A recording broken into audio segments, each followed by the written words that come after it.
Welcome back, everyone, to NBA 2K26 Summer League here in Las Vegas, joined by Chauncey Billups now at our desk. Chauncey, thanks a lot for joining us, man. And of course, man. Congratulations on a strong, nice, impressive run to end the season.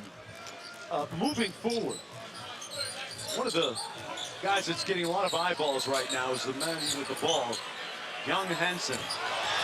Tell us where he fits moving forward in the big picture, where you guys are going. Well, I mean, obviously we have a really young team, with the exception of a few vets. But I think Hansen fits in very perfectly with our team. We got we want to play up and down, get up and down. He's a really good passer, very competitive, great touch around the basket. I think in time he has the touch to be a really good three-point shooter as well, you know, as he continues to build his game out. But really soft touch, you know, he's going to fit perfectly with us. We're very, very happy to get him. Before I ask you my first question about your team, I got to ask you this. Did you hate doing TV with me that much? I mean, you was only like a year together, and then next thing you know, you're coaching. I forced you into coaching? Is that what happened? Nah, bro. You were so good to me, man.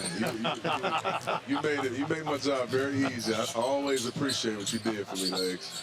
Hey, all right, let's get into your team, man. You really had a strong finish to the year, and some of that young talent started to blossom. I want to start with Shaedon Sharpe and what he's starting to turn himself into, because early on it was the SportsCenter highlight reel, but now it's much more than that. Talk about his development. Yeah, it really is. And I thought this year, you know, once he can continue to focus on, one, just kind of playing with his teammates, but also defensively, you know, taking a challenge defensively every single night, knowing that he scores the ball pretty easy, you know. So if you want to play a lot of minutes for the head coach that he's playing for, he's going to have to play defense. And when he realized that, you know, his season got better. Tell us about Caleb Love, a guy that's gotten off to a pretty good start here tonight. And he comes in, Chauncey, as a little bit of an older prospect at 23 years old. Yeah, he is. And, you know, obviously, you know, when you get guys that age coming into the league, they've been through a ton. I love guys that have a chip on their shoulder, that have been through a lot, you know, and he's eager. He's eager to learn. You know, he's going to be in an incredible situation this year, being able to learn from Drew Holiday and even our young guys, you know, who will have, they're younger than him, Shaedon and Scoot, but they have more NBA experience than him, so he'll be able to learn a lot from them as well. Let me follow up on that with Drew Holiday. So obviously Anthony Simon's very talented, explosive, dynamic, offensive player. He's no longer there, and now you go with Drew Holiday. Talk a little bit about the mindset behind that and what he's going to bring to you guys. Yeah, I'm just so happy, you know, to have Drew, and I had such an incredible time coaching Anthony. And I felt like, you know, from the time I've been there, Anthony has really grown to be a really good player. I'm happy for him and his opportunity, but to be able to get a guy like Drew, what better guy in the league could you have to raise Scoot and Shaedon, you know, than Drew Holiday, two-time champion, Hall of Famer, you know, going to be a Hall of Famer in my opinion. But he can still hoop. He's not coming there to just be assistant coach. Like, he can still ball. He can still hoop. So he's going to have an opportunity to do so. I spoke with Scoot Henderson for a minute a couple of days ago. He's been putting in some great work with Chris Johnson, his trainer out in Los Angeles. What kind of a leap do you expect from him next year? Well, I'll be honest with you. Scoot's having an incredible summer. He was little. He had a tough year last year, little only because he didn't get to play basketball last summer. He was banged up. He was looking at his wounds from the season. This year he's been playing ball all summer. He's been working on his game, as you said. He is going to take an incredible leap this year. Okay. I really, really believe Scoot's going to take a big-time jump this year. And I'm along for the ride, man. We're ready for it. I thought he was a can't-miss dynamic scorer and guard coming out. Got to work on his efficiency. I'm sure he's going to get there. That's really good to hear about him. I want to talk about Denny Avdia. You unlocked something in him because he was a guy that was a high draft pick in Washington, but he took his game to a completely different level once he got to Portland, and he's a guy really that affects the game across multiple platforms. Yeah, he really does, Legs. I mean, I wanted him to be able to show just all he can do. He didn't get to really show it like he wanted to in Washington, and I said, all right, well, we're going to find out. If you can do all the things that you say you can, I'm going to give you that opportunity to do so. And, man, he just continued to get better and better and better, and I believe there's more levels for him to even get even more efficient. and even better. So I was happy to really kind of unlock Danny. I thought he could have been a little better. Like, and we talk about this all the time. Like, I think defensively, you know, sometimes I say, I don't want you to be this guy that your offense goes way, way up, and then you just start forgetting about defense. Right. Offense is so fun. I think he can be a lockdown defender. Really? I really do. He's so strong. He got great feet. He's tough as heck, you know. So he'll be better defensively for us this year. But that's a guy that he already took a leap for us, and I love it. What about big man Donovan in the middle at the 5 for him? He's here tonight. Got to look at him and have a chance to chop it up with him a little bit.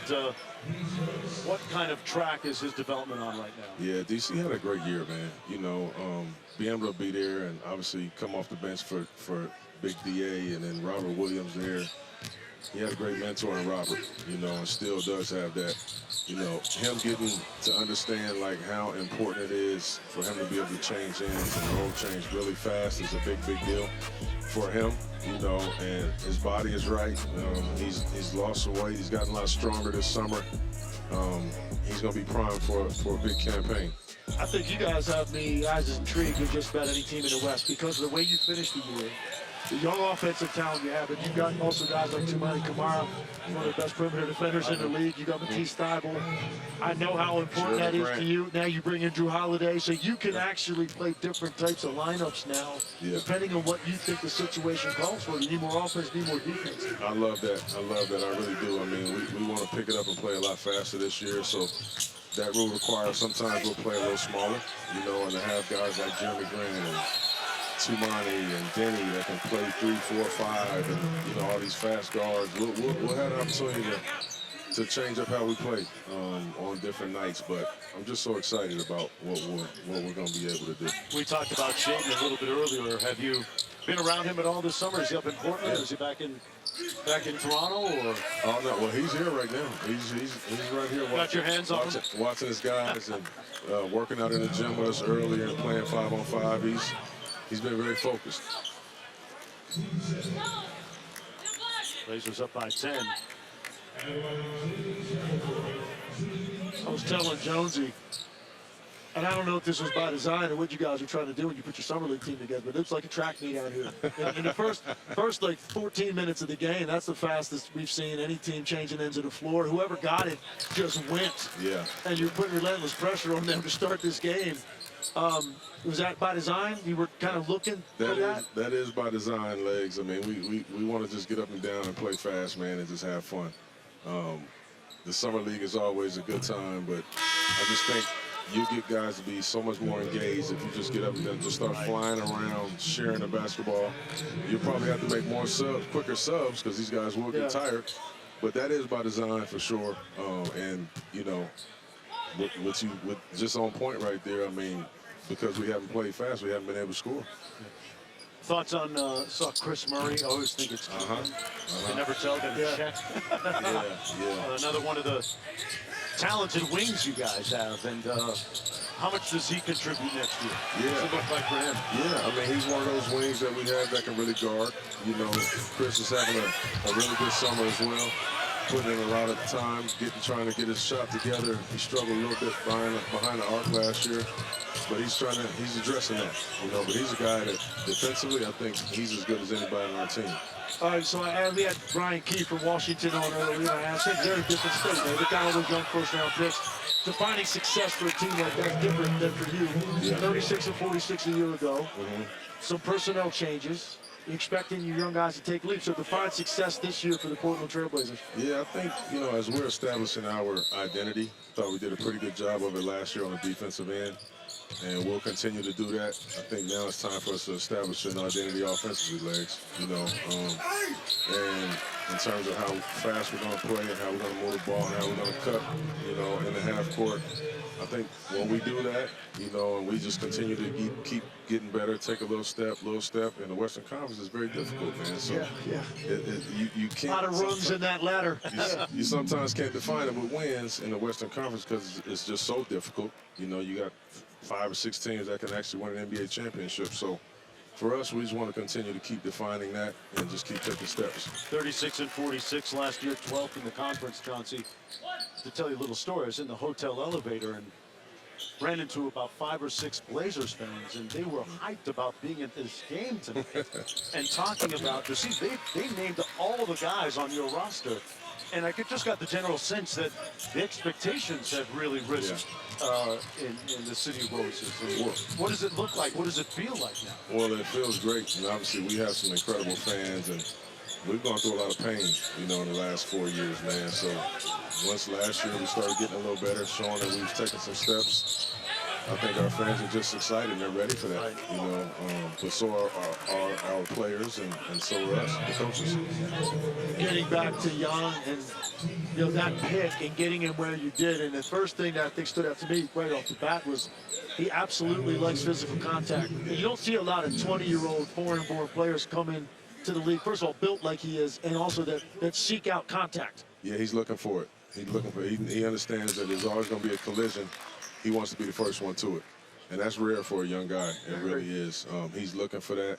And he's just going to continue to get better and better, in terms of him just, this thing is going so fast for him right now. He's working on his English. So anything that we say, it's like it takes him a while to kind of process, So there's just so many levels that he'll get better in, and he'll do it in a very, very short amount of time. I can remember Greg Popovich telling me if Ginobili didn't get enough minutes, he had an entire country mad at him. So I'm just throwing it out there with Yang Hansen. I mean, I hear you. You know what you might want to do with him? You might want to stick him in the film room, put on some old video of Arvydas Sabonis. Hey. Right? He's talking about one of the best passing big men of all time, particularly from that top of the key area. Mm-hmm. He already had a couple of looks in this first half that kind of reminded you of that, the way Sabonis used to pass the ball. Yeah, he can do that, and he, one thing about it, he takes a lot of pride in it.